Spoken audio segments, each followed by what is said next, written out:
The Adventures of Sherlock Holmes, starring Ellie Lucas and Caitlin Devenney.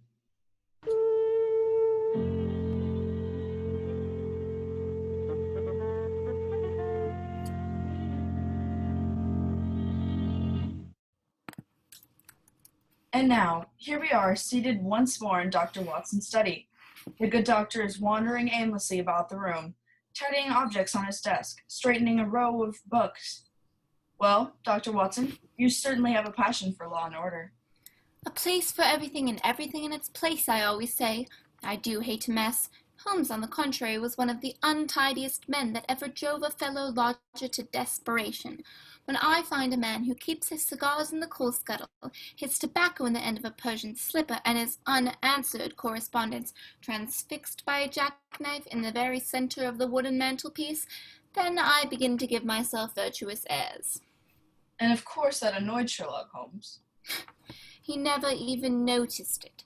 Well, now let me see. Last time I think I promised that this week's story would be the Musgrave's ritual. Musgrave ritual? What was that? Patience, Mr. Manning, patience. Well, as I was saying, Holmes was very untidy. Our chambers were always full of chemicals and criminal relics, but his papers were my greatest trial. He had a horror of destroying documents. Once a year or so, I would browbeat him into docketing and cataloguing them. One winter night, as we sat together by the fire, Holmes playing casual chords on his violin, I ventured to suggest that he might spend his time more profitably by making our sitting room a little more habitable.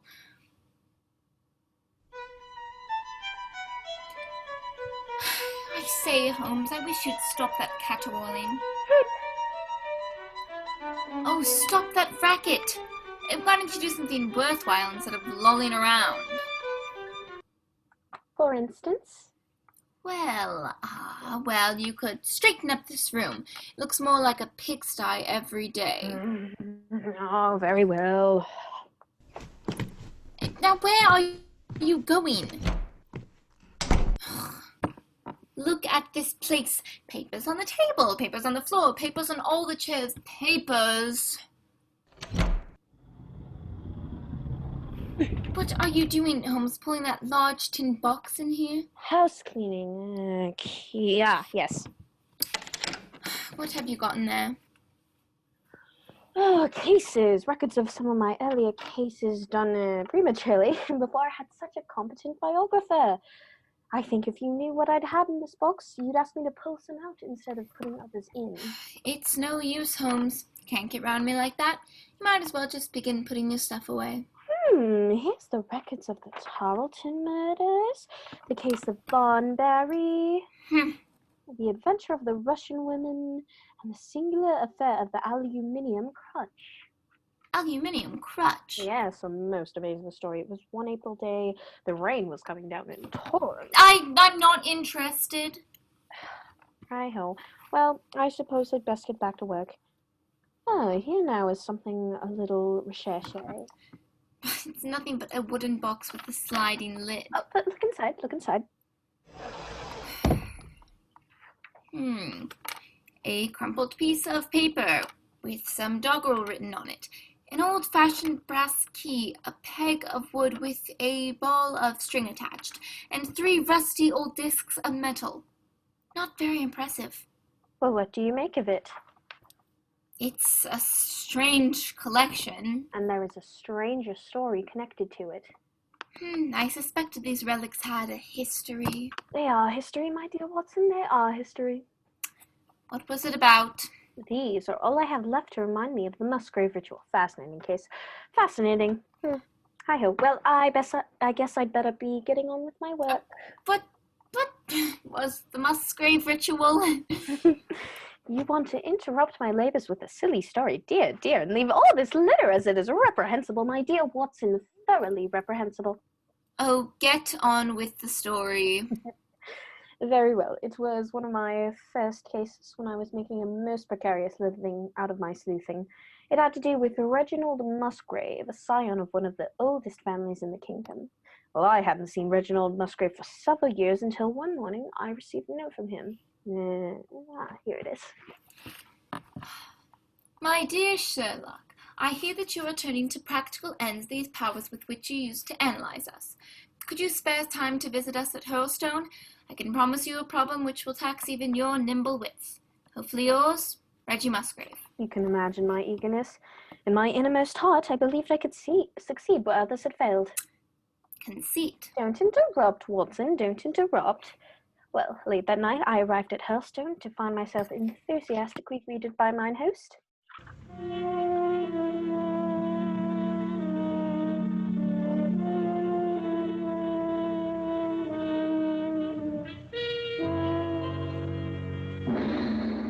Well, Holmes, delighted to see you, my dear fellow. It's awfully good of you to come. You've gotten taller and thinner than ever. You're much the same, I should say, Musgrave. Alfred, carry Mr. Holmes' bags up to his room. Yes, sir. Oh, your butler is new at his job, isn't he? Yes, but how'd you know? Yeah, his uniform is rather a bad fit, and his legs are better suited to the stable yard than the drawing room. Well, as a matter of fact, he has just been promoted to his post. He used to be the head coachman. It's about Brunton, our old butler, that I wanted to see you. What about him? He's disappeared. Oh, Brunton's disappeared, eh? It seems to me I've heard you mention his name before. I dare say you have. He's been in our service for nearly 20 years, although he's barely 40 now. Rather unusual. Yes, he was a young school teacher out of place when he was first taken up by my father. He was a man of great ability, handsome, spoke several languages, and played every musical instrument. A paragon. Brunton had only one fault. Yes. He was a bit of a Don Juan. A few months ago, we were in hope that he was about to settle down before he became engaged to Rachel Howells, our second maid. Well? Well, he has since thrown her over and taken up with the daughter of the head gamekeeper. Oh, and what was this girl, Rachel, like? Rachel's a very good girl, but of an excitable Welsh temperament. She has a touch of brain fever subsequent to the smash-up of her romance. I'm really rather worried about the girl. Yes, but look here, Musgrave, you haven't brought me all the way from London to discuss a servant girl's love affairs. That was our first drama at Hurlstone. Quite a tempest in the teapot it was. You know what country houses are like. But the second one came to drive it into our minds. It was prefaced by the disgrace and dismissal of our butler, Brunton. Dismissal. One night last week, Thursday to be exact, I found that I couldn't sleep. You know how it is. Well, at 2 o'clock, I rose and lit a candle, intending to get a novel I had been reading in the library. I pulled on my dressing gown, and down the corridor I saw a glimmer of light coming from the library door. My first thought was that of burglars. Luckily, our corridors are liberally decorated by trophies and old weapons. I seized a battle axe in either hand and tiptoed down the passage to the library door.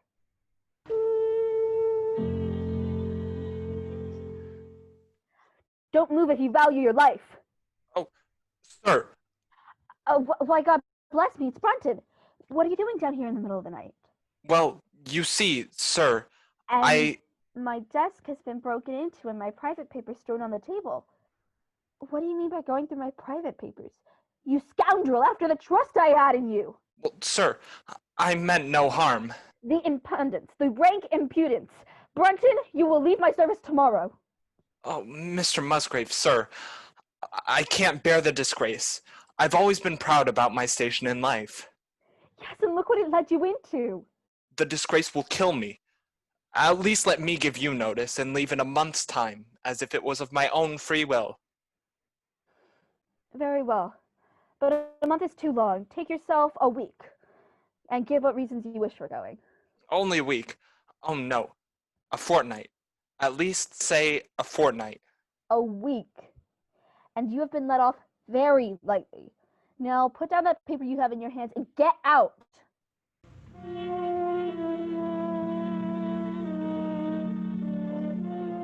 And after that little set to, you were too annoyed to sleep, Musgrave? Well, as a matter of fact, I did spend the rest of the night thinking of the things I should have said to the fellow. However, by morning I had calmed down somewhat. And Brunton? For 2 days afterward, Brunton was most studious in his attention to his duties. On the third day, he was gone. Gone? Gone where? Deuce take it. That's what I would like to know. His bed has not been slept in, and all our windows and doors were found locked from the inside, and no one had let him out. Did you question this girl, Rachel?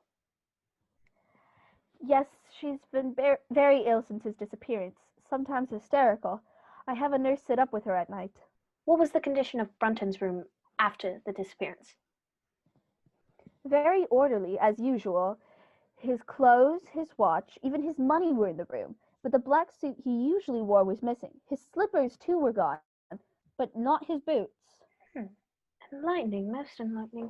And what was the paper he had in his hand when you surprised him in the library? It was the Musgrave ritual. A Musgrave ritual? What is that? Oh, a rather absurd business. It has only antiquity to excuse it. It's a strange sort of catechism, which each Musgrave must answer when he becomes of age. Could I see it? Certainly, certainly. It's in the library. Come this way.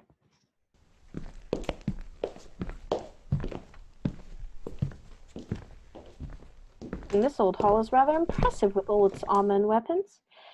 Wait, I fancy I heard someone on the stairs, someone on tiptoe. I'll run up and have a look. Oh, be careful, my dear fellow, be careful. No, there's no one here.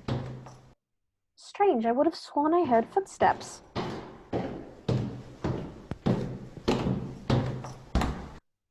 Must have been the old stairs creaking.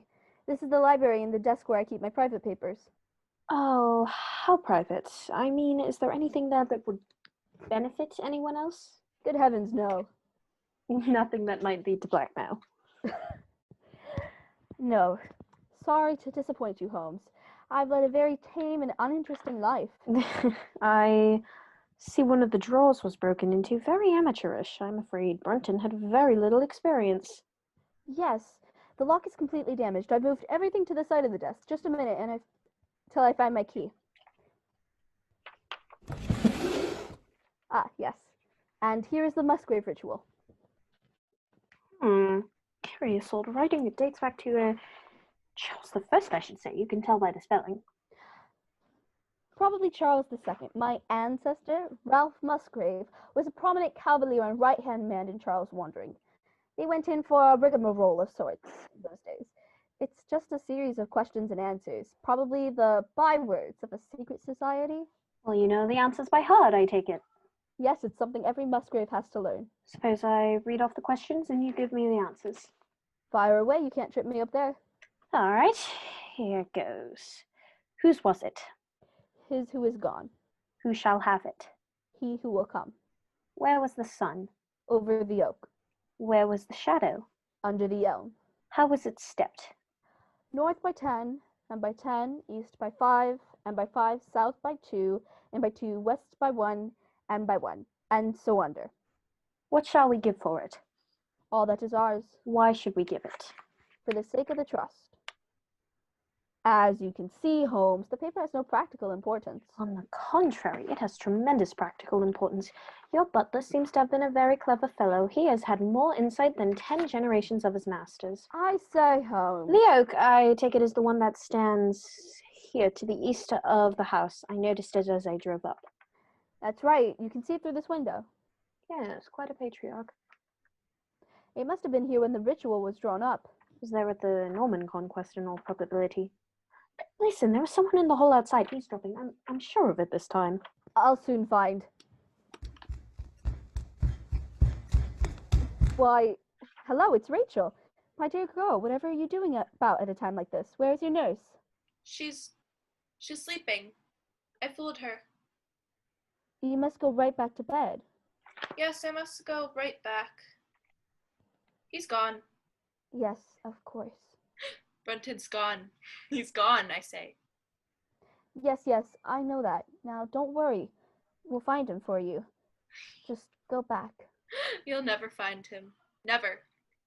I know where he's gone. Yes. He's gone where he belongs. Where is that? To hell. He's gone to hell. I say, she's delirious. Help me get her upstairs, will you? We have to postpone our talk, I'm afraid. Yes, there's nothing more to do until tomorrow morning in any case. What do you mean tomorrow morning? When the sun is over the oak. That's what he said, and now he's gone. Gone.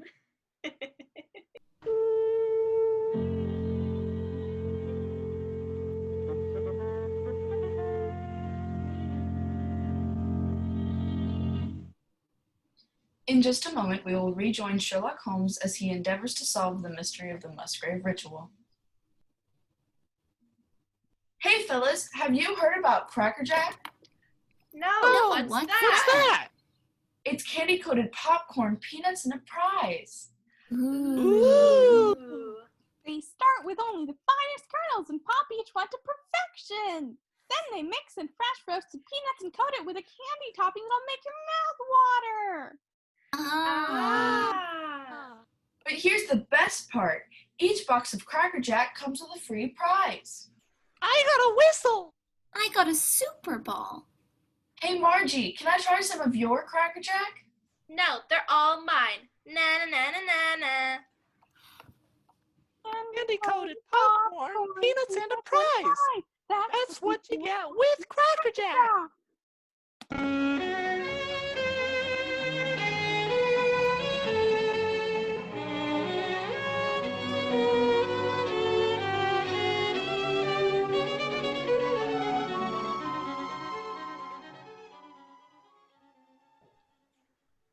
Good morning, Holmes. Hope you haven't been too bored prowling around the grounds by yourself. Sorry to keep you waiting for breakfast. Fact is, I'm a bit upset. There's been another disappearance. Rachel eluded her nurse again last night, and so far she hasn't been found. So I understand. Your now butler told me. I've traced her footprints to the edge of this lake. But the lake is over 8 feet deep at this point. Oh, the poor demented girl. I took the liberty of ordering the drags and grappling hooks at once. Yes, I see the men working. Have you found? Nothing. Exactly nothing. Oh, hello. There seems to be some excitement now. The drags have caught on something. We've got her, sir. We've got her this time for sure. Pull hard, boys.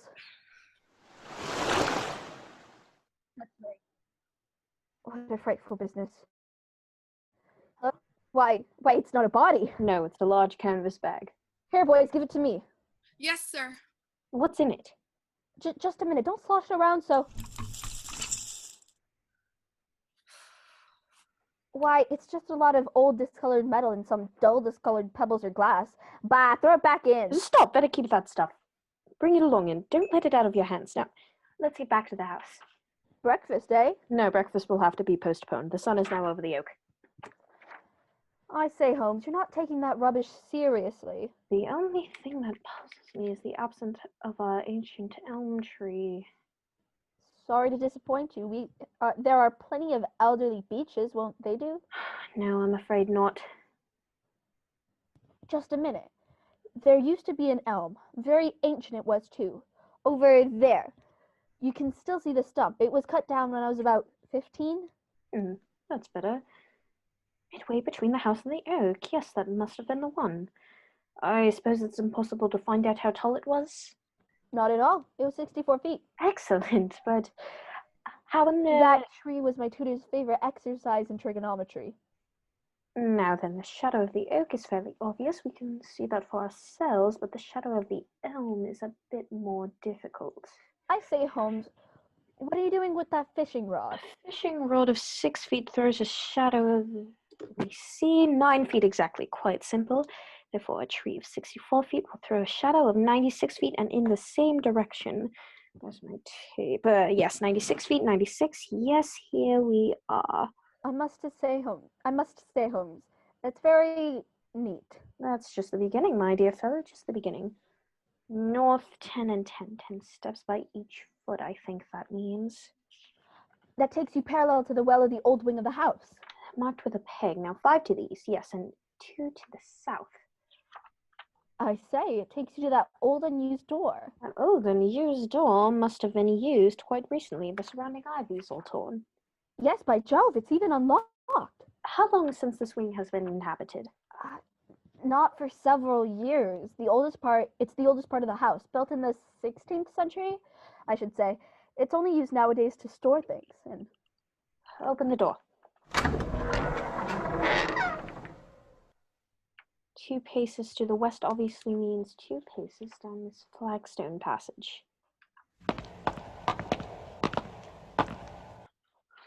Well, this must be the place indicated by the ritual.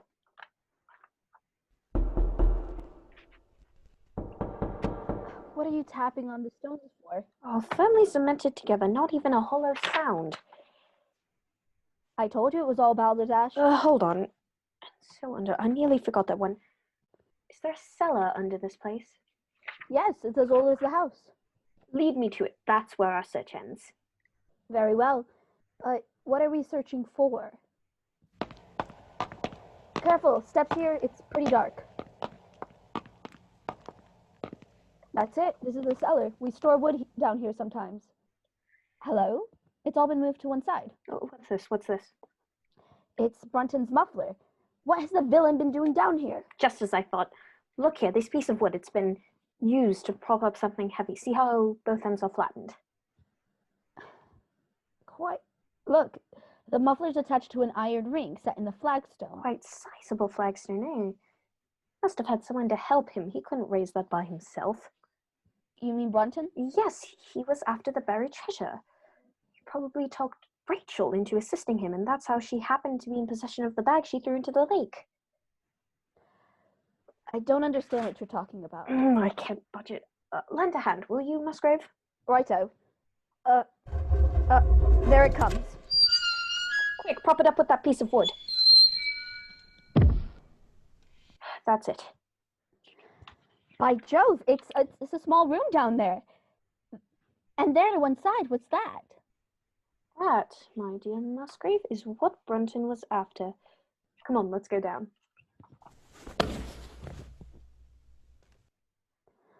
A brass-bound wooden box, all covered with dust and worm-eaten. The lid has been thrown back. Look here, Holmes. I thought you expected to find a considerable treasure. All this trunk contains is apparently a few discolored discs of metal. Old coins, apparently?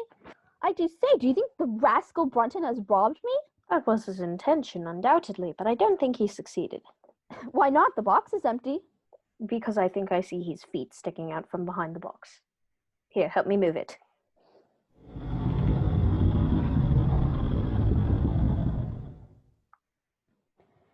It's Brunton, all right. He's dead. Quite suffocated, I fancy. This cubbyhole isn't very large. Yes, but how did it happen? He was murdered on the second night after you discovered him in the library. I can reconstruct the scene fairly easily from the data we have on hand. Rachel's condition, the bag found in the lake, the open door, the muffler, and the piece of wood used as a prop. It is the last which is particularly significant. He had talked Rachel into assisting him, realizing that the girl was still infatuated. They waited until everyone had gone to bed, then stole down here. It was a stormy night, I believe.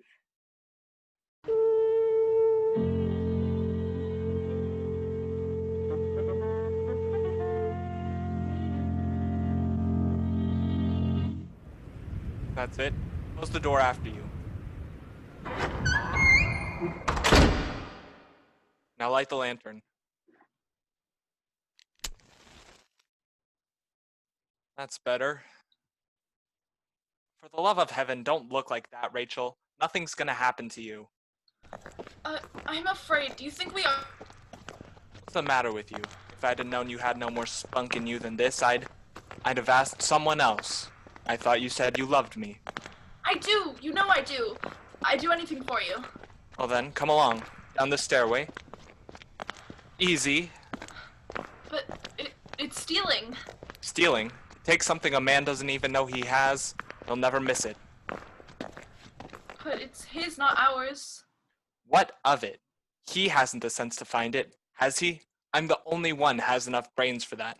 Think I want to spend the rest of my life waiting on them that aren't as good as I am? We'll have money. We'll be rich. Why do you think I didn't marry you before? Because I wasn't making enough. Think I'm gonna starve myself to keep a wife? Then you will marry me if we find it? Here's the ring. Wait, I'll pull my muffler through it. But you will marry me. You must. I haven't told you before because I didn't want to worry you, but folks are beginning to suspect and I can't. Stop your blabbing and grab this muffler. Now then, pull. Pull harder. It's so heavy. A lot of use you are to a man. Pull harder, I tell you. Here she comes. Quick, shove that piece of wood under here. There. There's a chest down there. Of course. And I'm gonna find what's in it. Stop trembling, you fool. You're shaking the lantern. You will marry me, won't you? Ah, it's dusty down here. Ooh, there's even a key in the lock. Up goes the lid. Aha. Well, well, well. That's something like it. You will marry me. Here, put this stuff in the canvas bag I brought along. Careful, you ninny. Don't drop it. Now give me a hand and help me out of here. You haven't answered me. Haven't answered what? You are going to marry me, aren't you? Marry you? What kind of a fool do you take me for? Marry a girl like you that lets a fella... Don't laugh! Don't laugh! How do I know I'm the only lover you've had? A wench like you? I hate you! I hate you! I hate the sight of you! I never want to see you again! Here, what are you doing with that piece of wood? Look out, you fool! You'll pull it out! You'll... Stop! You'll pull... You wouldn't marry me. Let me out! Let me out! I can't breathe. Let me out! You wouldn't marry me. You wouldn't marry me.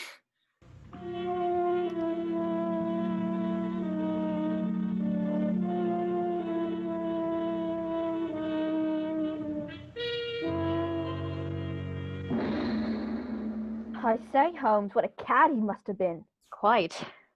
But what did Brunton find that was considered so valuable? The contents of that bag.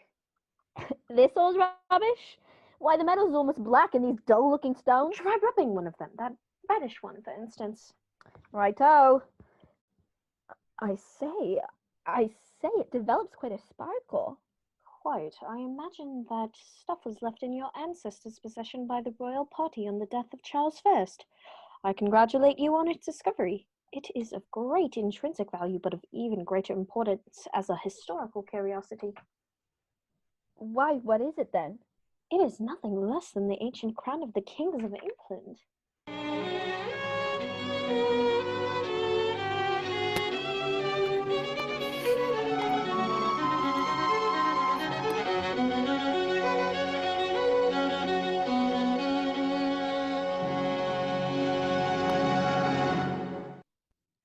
That's an exciting discovery, Dr. Watson. How did it happen that Charles II never recovered his crown? That is the one point Holmes was unable to clear up. It is likely that the Musgraves who held the secret died in the interval and, by some oversight, left this guide to his descendants without explaining the meaning of it. And doomed a sweet, innocent girl. Well, that is one matter I can better put to rest. Rachel was found the following morning on the far side of the lake, utterly drenched, but very much alive. In the end, she remained in Mr. Musgrave's care for the better part of 2 years, by which time she had fully recovered. And now, what story are we to have next week, Dr. Watson? Suppose I tell you the one Holmes calls The Adventure of the Three Garridebs. Garridebs? What on earth are Garridebs? It's a family name, Mr. Manning, and the story is concerned with a gentleman called Garrideb, who wished to find others of the same name for rather curious reasons.